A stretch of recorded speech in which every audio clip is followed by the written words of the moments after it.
এই ওই মার্কেটে যাচ্ছি কাপড় চোপড় কিনতে, মনে যায় যেন কোনো কামা জামা হয় না।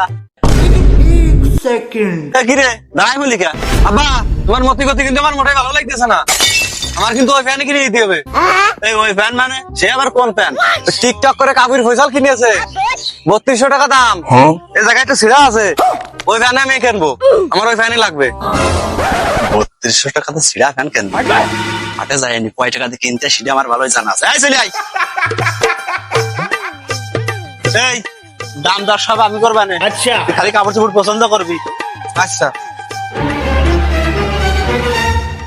ভাই, আরে ছেলের একটা প্যান্ট দেখান তো। কি প্যান্ট দেখাবো ভাই? কোন ব্র্যান্ড? দোকানদার এই যে এখানে ছিঁড়া আছে, কাবির ফয়সাল পরে ওইটা দাও। আচ্ছা ভাই দেখাচ্ছি। আবার কাবির ফয়সাল প্যান্ট তো জীবনে নাম শুনিনি, গোপের প্যান্ট দেখাই কি তারপরে যাওয়া হবে। এই দেখেন ভাই। আব্বা এই সেই প্যান্ট, আমি এই প্যান্টই নেবো। ভাই দাম কত প্যান্টের?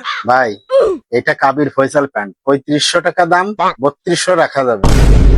তো জানেনই যে এই কাবির ফয়সাল প্যান্ট সচরাচর পাওয়া যায় না, এটা টিকটকার দিন ভাইরাল হয়েছে। এখানে ছিঁড়া টিড়া আছে। ভাই 250 টাকায় দিবা? আবে সালে ভাই আমার আব্বা একটু পাগল, 3200 দিচ্ছি, আপনি দিয়ে দেন। ওরে শালা আমি পাগল।